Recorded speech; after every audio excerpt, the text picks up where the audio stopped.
I'm delighted to be joined by Greg Watkins, the Executive Director of the British Chamber of Commerce here in Thailand, as we look back at the last 2 years and more importantly to next year as a chamber, what we're doing, how we've done in the past. Greg, thank you very much for joining me here today. Yourself and the executive team play a huge role in providing consistency and taking the chamber forward year to year, even though your directors may rotate and other things change. It's great for our chamber. Can we just perhaps reflect back a little bit on 2020, the COVID year? What happened? How did the chamber respond? We actually responded very quickly. Our first priority as the pandemic started here in Thailand was to look after our members as best we could. So the first thing we did was to decide to maintain our pricing. We maintained our membership structure, we maintained our membership pricing. Where we could have events, we kept those events at the same price, even though we were undergoing more costs. We then developed a vaccination program working with the Ministry of Public Health, so that was a meaningful value add for our members to get access to those vaccinations. So it was a challenging time. We looked to cut costs where we could. We moved office to a much smaller environment. We embraced remote working, despite all the challenges, and looking back, I think there were perhaps more challenges than benefits as we move forward. So as we segued into 2021, I think we were well placed to address those challenges. That's great. Yes, huge achievements, especially with the vaccination program for a lot of members, and in fact, a lot of people who were not members who subsequently joined the chamber. Looking then at 2021, a different year altogether to 2020, perhaps we could just focus on the working groups and how they came to life during the year. Sure. We started 2021 with 13, 14 working groups, not all of them active. So our first decision was to look at those working groups that we already had, re-energize them and see how we could work remotely. So webinars became an important part of the delivery of those working groups because we couldn't meet face-to-face for much of 2021 and in fact the first part of 2022. We added new working groups, advocacy in particular. We've added an SME networking group rather than a fixed group.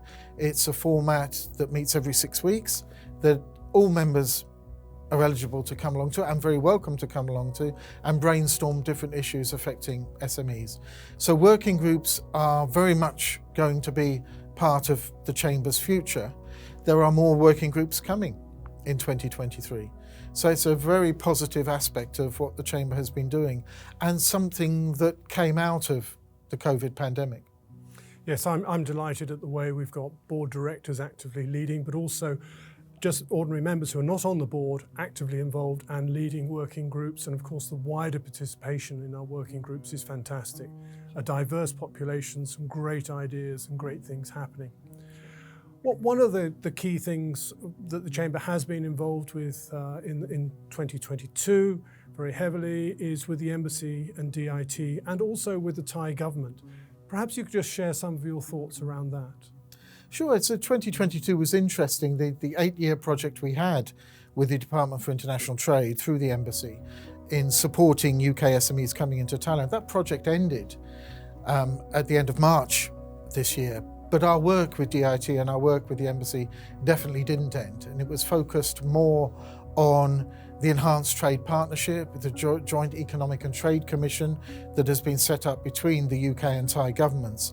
And we are very much part of the process of engaging with British companies here in Thailand so that their views, their opinions, their challenges, and to some extent their opportunities are reflected in the British government's engagement with the Thai government. We have a new policy manager starting at the Chamber in the next couple of weeks, and half of that job for the first 2 years will be supporting the Enhanced Trade Partnership with the British Embassy and the Department for International Trade. The other half of that role will be supporting the advocacy group and other working groups in really ramping up BCCT's advocacy platform on behalf of members. So more of this as it happens, but it's actually 2022 has been a really exciting time as far as advocacy and working with the British government is concerned. Excellent. So some real foundations as we look ahead. So why don't we? 2023, what's in store for the British Chamber and its members as we look ahead?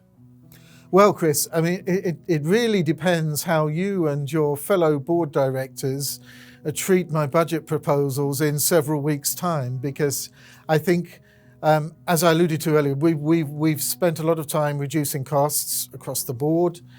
We are now light on our resourcing for what we are currently able to deliver. We want to deliver much, much more. And of course, that comes at a price, and we can't continue with making small losses on events. We've got to turn this corner. So there are going to be many, many more events. We had 3 of our major events this year. We're planning 6 next year. We're re-resourcing the events team so that we can not only carry on with our normal events, but we can engage our working groups in delivering more. Most will be face-to-face. Webinars will still be part of what we do so that we can engage with speakers overseas, regionally, perhaps in the UK, a lot more than we're doing at the moment. Membership structures will change a little bit to reflect the ongoing economic situation here. So I'm really positive. We have a very good platform. The feedback we get from our members is really good. The constructive feedback after events is excellent. We send a survey out after every event. So we are now really well positioned. So the pressure's all back on the board, Chris. Thank you, Greg, and I willingly take on that pressure. And I think part of the good news is here, actually, the finances of the Chamber were in good shape before we hit COVID, so we had strong enough reserves to make the decisions we've made. The balance sheet still remains strong enough to act as a very good foundation to build from. But I think the key point you make about we've got to make sure we've got our events profitable and building on a sustainable basis for the Chamber long term is really important. Excited about the growth in working groups and the activities that we're going to be running next year. And I'm also very excited about the membership engagement, which has been very, very strong. And I think we have a lot to build on going forward. My thank you, Greg, to you and your team for the hard work you put in. I know quite often you're invisible and behind the scenes on a lot of this, but you and your team actually put in huge amounts of effort before each event, and they seem to just happen miraculously each time, and it's fabulous the way that happens. So a big thank you to all of you. So there we have it, the British Chamber and looking forward. 2023 is going to be a really great year for our Chamber. We have incredible opportunity in front of us. There is so much more we can do to support and help members. Firstly, if you know any other businesses out there or individuals that want to know more about the Chamber, want to join the Chamber, perhaps they haven't heard of the Chamber, in which case please tell them about the Chamber, involve them with us, introduce them to Greg, myself or other board members or other Chamber members. Get them engaged and please share the benefits of being a member of the British Chamber of Commerce. It's a fun group. We enjoy what we do. We have a serious side in terms of how we represent, but we also understand business is also about having fun. So thank you to all of our members for the last 2 years for your support. Let's really ramp up for 2023 and make it our best year ever. Thank you.